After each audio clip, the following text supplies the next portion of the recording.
Welcome to Tower Sector Report. I'm David Beatson. In this edition, the new Feds, new faces and new directions at Federated Farmers.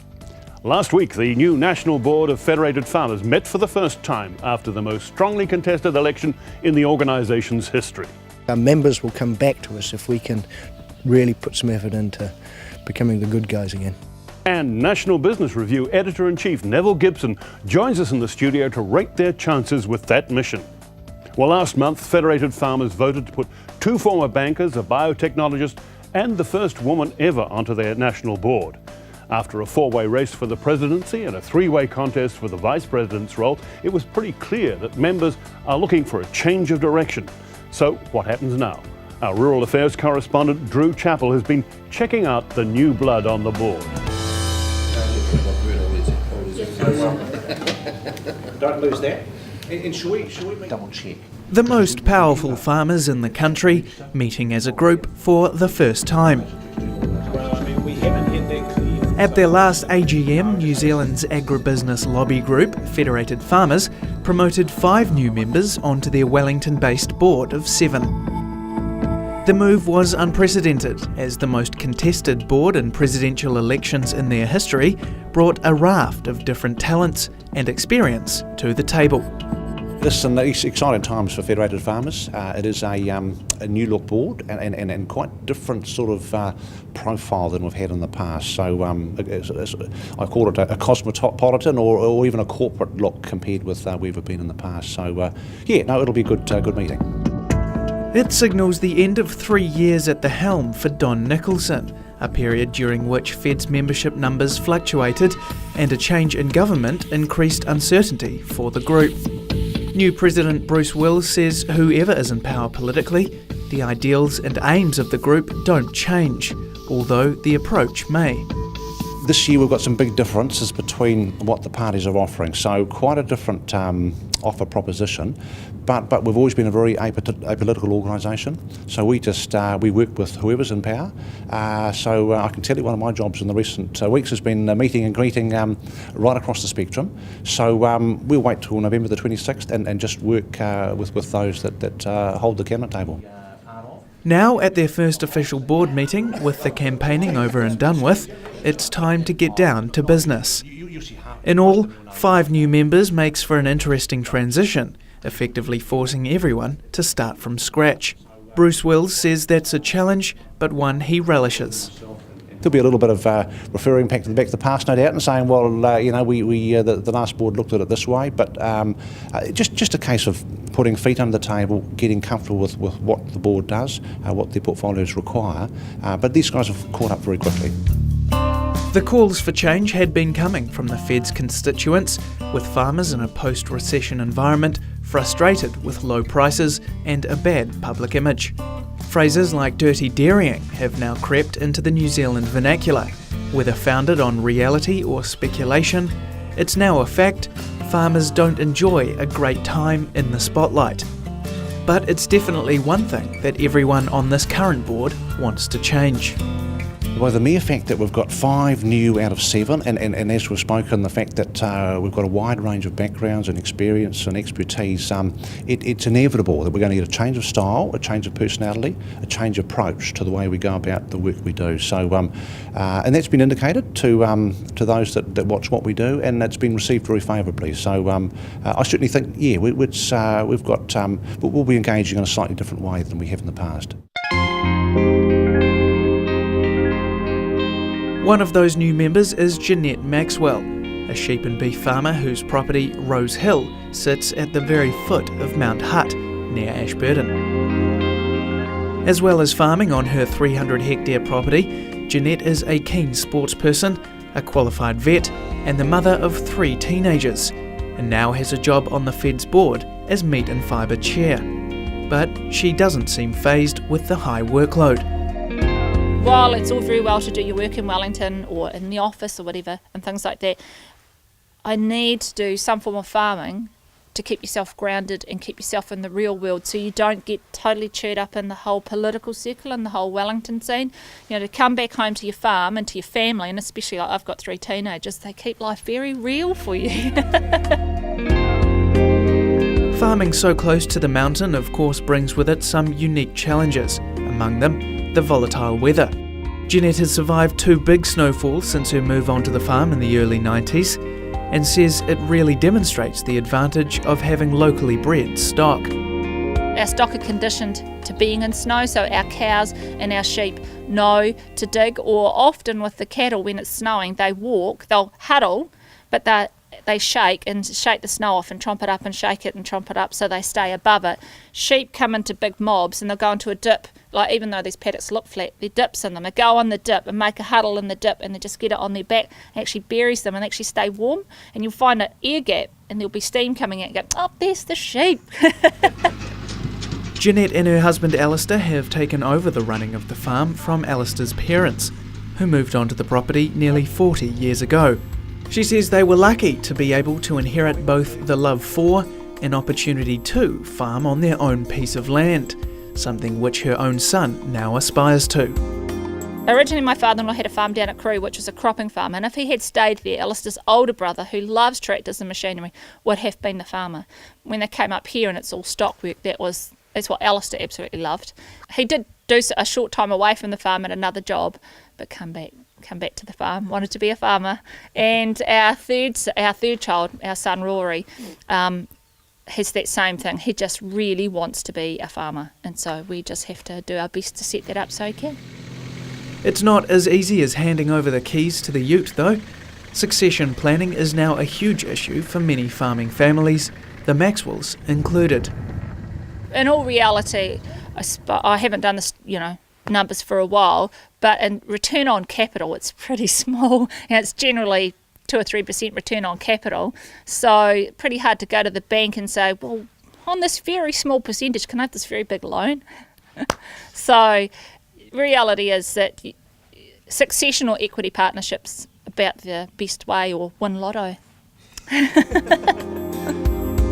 In Jeanette's case, her rise to the top of the organisation was a meteoric one. In 2007, just 1 year after joining the Feds, she was elected onto their regional council and then almost immediately onto the national one. It's a response typical of her nature that she doesn't make much of the transition. Well, I've never thought about it as being difficult. I'm just, I suppose, one of those people that if a job needs to be done, you just get on and do it. You don't look for somebody else. There's never somebody else. Just do it, it just has to be done. It's that kind of attitude that is exciting so many people about the new generation of farming leaders at the top of the Federation. We just think of things differently because of the different backgrounds that we've had. We bring those skill sets to the board as well. And I don't think it's like an overall blanket change, but you get a different change of thinking. When there's a slow turnover, I think the change of thinking is slower. When you get a big change of thinking just by the makeup of the people that are on the board. So I know people are expecting a lot of change in some way or another, but we'll just have to wait and see.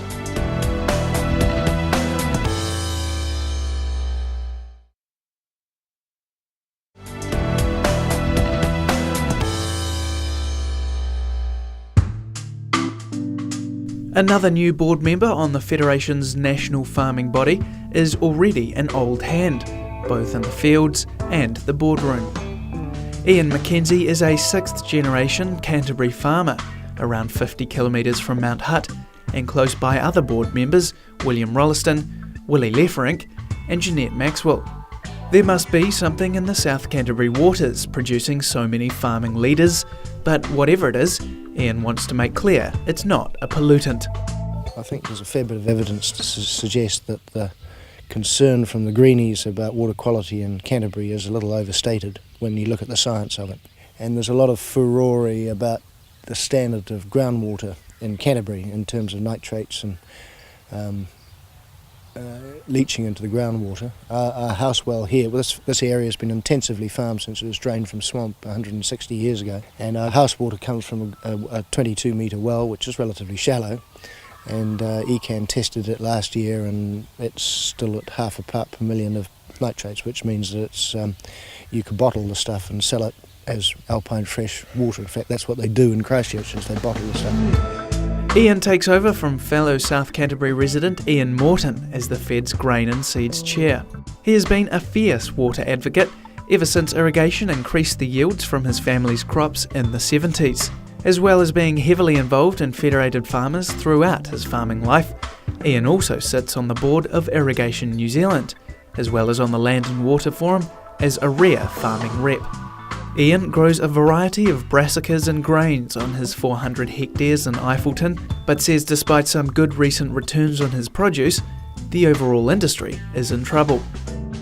At the end of the day, arable farmers are leaving the arable industry and becoming dairy farmers, and there's a real danger that if our terms of trade in the arable industry don't match the dairy farmers' terms of trade, that we'll lose scale within the arable industry.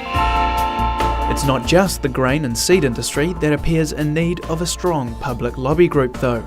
Ian says Federated Farmers needs to win back the confidence of those who perhaps may have felt disillusioned with the previous administration. I've been surprised at the number of people who've expressed excitement about the fact there's been a change on the board. One of the issues that Federated Farmers has got to face up to is, in fact, it's been losing membership for the last 6 or 7 years, and we've got to turn that around. And I guess we've got an opportunity now with a new team to turn that around, and if we can't, then when we haven't provided the new direction that the farming industry is looking for. If you get it wrong, they leave you, and if you get it right, hopefully they'll come back to you, and our challenge is to get them to come back. Ian is certainly not alone when he says he thinks the whole business of farming is somewhat in need of a facelift in this country. He says despite it effectively propping up the country economically, farming and farming practices get a bad rap in the mainstream media, and the new board needs to address that. I think farmers are fed up with being labelled the bad guys in New Zealand. Most farmers, in fact, almost all farmers, don't see themselves as being the bad guys. They see themselves going about their business. Most of them, 90% of them, see themselves as good stewards of the land. And I think they get particularly upset that they're always the whipping boy for fish and game and the Greens and politicians, and they want that to change. And I think this new leadership, I think we probably do have a mandate to try to get farmers on side with the people of New Zealand. Ian says the good side of farming barely gets a look in, such as the work he's doing on his property to encourage the local wildlife, including restoring small lakes and waterways to their original state, all at his own cost. And Ian says there's a lot more good work going on, work that nobody gets to hear about. There are things that we've got to be smarter at doing. You know, you can't just keep stamping your foot and banging the table on environmental issues. We've got to own up to the issue, our part of the problem. And I think farmers are prepared to do that. Certainly the dairy industry is moving with frightening speed in terms of trying to rectify and overcome some of the issues that have been, that you can legitimately put on the dairy industry. I think some of the dry stock industries need to catch up with what the dairy farmers are doing. It's a good news message that all the board are unified in pushing, including the incoming dairy chair, Willie Lefferink. Lefferink moved to New Zealand with a red meat background, but quickly recognised the potential in dairying and started share milking with his wife. We looked for overseas, looked at America, Canada, and then we had an opportunity in good old New Zealand, so we saw the share milking system as an excellent opportunity to move up the ladder, and it did well for us. We have to be careful with it that we don't lose it. I think it's very important to as a succession tool, because else we might as well knock on the door of China to sell them all the farms. He says his main priority as incoming dairy chair is around farming's public image, picking up where Lachlan Mackenzie left off. We want to get rid of the bad image. That's the main thing, our image is just tarnished time and time again for the right or wrong reasons, and we want to polish that image and get a better understanding with the rest of the community of New Zealand. For instance, if I go to Christchurch, I don't ventilate clearly that I'm a dairy farmer, but it's just we don't know how they're going to react to it. No matter what kind of farmer you may be, the new team at the top of Federated Farmers is making it very clear they want your backing. And even if they are unsuccessful, the face of farming will never be the same again. You see a little bit of a different tone from this board. We want to be more inclusive. We want to see how we can mend the relations with communities left of the spectrum, particularly with other political parties other than the national parties. See if we can be respectable. Have a good conversation about what the issues are and what the implications are from what they say. This public perception has gone too far, and I think Federated Farmers, I think our members will come back to us if we can really put some effort into becoming the good guys again. Drew Chappell reporting. Next, we get a top-level media perspective on the new feds from National Business Review Editor-in-Chief Neville Gibson. So stay with Tower Sector Report.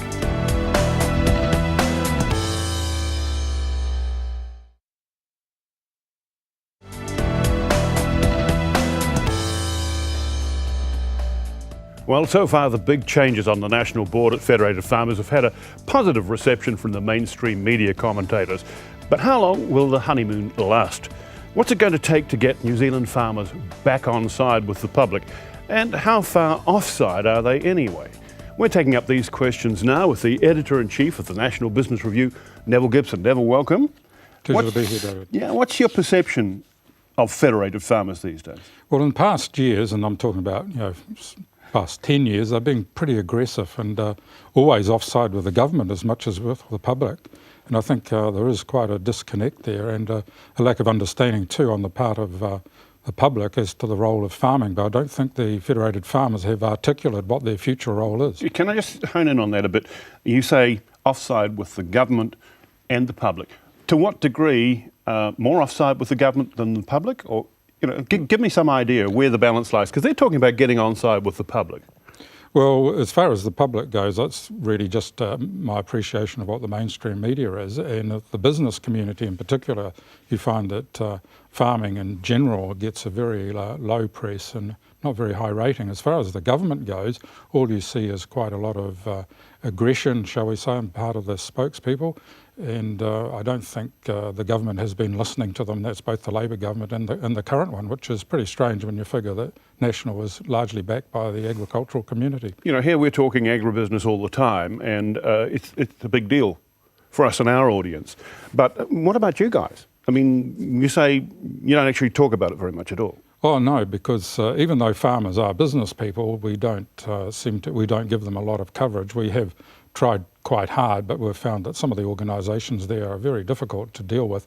Unless, in what respect, Neil? Oh, well, secretive might be one term, but they're just not as transparent, and that even goes for Fonterra, in spite of it having a large media people in it and doing a lot about their image. But you still get the feeling that Fonterra is a bit too big for most journalists to penetrate and like to push us around if we take a contrary view, as many of our journalists and columnists have done. What about the other sectors like meat, like fibre and wool and so on? Well, are they much the same, and horticulture and others? They're not so bad actually, because a lot more journalists understand how the horticultural industry works. I think they've got very good relationships, and of course in that area you've got Zespri, which is one of these large companies, and that's a good target for turners and growers, and journalists usually take that side of the underdog. We have this new executive at Federated Farmers talking about getting on side with the public, becoming the good guys again. Where did the old leadership go wrong? Well, I think it was not so much the message they were getting across or the problem that they were trying to articulate, the issues that the wider public should understand, but rather they took quite an aggressive role, and they didn't really explain that we see that there is a problem in the environment and we understand that, but this is what we can do. You mentioned the environment. Were there other issues where the same thing applied? Well, I think food is really what it's all about, and let's face it, farming is an industry that supports food industry, which is the most important really for human beings, and it's also the most important for the country. It's the largest industry, and you have things like food safety issues, industrialisation of agriculture, these sort of things, and you've got milk prices. Milk prices is a huge one. Even though we understand how prices work in most other vegetables, that sort of thing. People understand it's seasonal pressures, supply and demand in the market. People won't put up with it in wheat and a lot of other things, but why they should get upset about milk, because there isn't a lot of transparency there. And it seems that the farm gate price setting, for example, is still something that no journalist or even a lobbyist like the Greens have managed to exploit. So the Cabinet may agree. I don't know if they have finally signed off on that. Yeah, one. I think it went through the caucus this week, and it's last week rather. So it's all on. It's all on. Even in terms of a select committee inquiry. Yeah. Even though all the information is there, apart from the sticking point of the farm gate price, I don't think a select committee's got to find that out either, to be frank. Well, they're going to have a good try, but what I'd like to know is whether you would see that as an acid test as to whether there really is a change of attitude in Federated Farmers Well, itself. it's a bit like petrol prices into price of petrol. And now the price of petrol is almost like milk in terms of people understand it. And I don't think the inquiry is going to shed any more light on it, nor is it going to bring the price down. That's the critical thing. I believe the market forces are pretty accurate here, but we just need a little bit more explanation, I think. Because a lot of this is populist stuff. It's not necessarily rational. Well, flip the coin for me and just tell me, where are the areas that you think that agribusiness really isn't getting enough credit for what it's doing? Well, take the huge standoff between the stock exchange, which is where the business community like to invest. I'd like to see a lot more agricultural companies listed on the stock exchange. I don't see what the problem is about that. They talk, but the antagonism is that this will be run by Queen Street farmers, corporate types, that sort of thing. Fonterra have changed. They say, yes, we do want outside capital, but the way they've structured it so far is not one that's going to please outside investors. And I still think until the farming community can get alongside the investment community and start talking off the same song sheet, we might get somewhere. And this happens in most other industries, and Turners and Growers is a company that has listed on the stock exchange without any real problem. Well, you've got to take an overview of all the business sectors operating in New Zealand. Where do you place agriculture in that scale? Do you think it's an area that's maxed out, or that it's got growth prospects that it hasn't really fully explored? It should have huge growth prospects, but it is actually unprofitable. And accountants' reports, very major reports, and even the Minister of Agriculture will confess that farming in many ways is not profitable, in the sense that you can see a profit and a loss and invest in that profitability. And that was largely due to land prices being forced up by probably external reasons rather than the fundamental of buying and selling products. And I think we've still got a way to go to understand that farming's got to become profitable, and that the compliance costs in farming and all that sort of thing became obvious so that people can see them for what they are. Having bashed the ears of politicians for about 10 years, have they really lost the ear of the politicians? I think so, because while they're close, obviously they want to win the voters, the farmers are a very small part in numbers, but the value they produce is huge. But look at the tax system. Tax system favours farmers. Apart from GST, they probably don't pay any if they've got clever accountants and so on.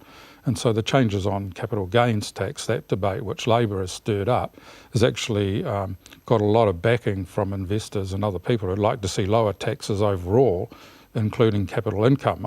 I'm a bit agnostic on this, but at least it's the debate worth having, rather than just chucking it out and say it would turn all farmers into peasants. Final question. You've had a chance to take a look at the nature of the new people who've come onto the Federated Farmers National Board. What's your impression? Have they really got the credentials to make a difference, do you think? Well, the only problem with them is that they're not experienced at this level of lobbying among farmers, so it'll take a year or so before they get on their feet in that score. But you've got two former bankers, you've got a biotechnician, they've got excellent. You've got the first woman in the history of Federated Farmers. Yes, that's pretty amazing. Yeah. When you consider that this is way behind every other lobby group you can think of. In fact, a lot of them are actually led by women in business and that sort sort of thing. But yes, the credentials of them are good, but I'm saying that they will take a while before they get any runs on the board because of their lack of experience. And that means they've communicated pretty well with the media so far, so that's encouraging. But I think they need to explain some of the deeper issues about the food industry and the global sense and New Zealand's role in it, because as soon as people start understanding that better than they do now, they'll see the country's got a great future, and that's really where the big future really lies. Neville Gibson, thanks very much. Neville Gibson, Editor-in-Chief of the National Business Review. And that's Tar Sector Report for this week. You can catch our show again anytime via the internet at www.country99tv.co.nz. Thanks for your company, and bye for now.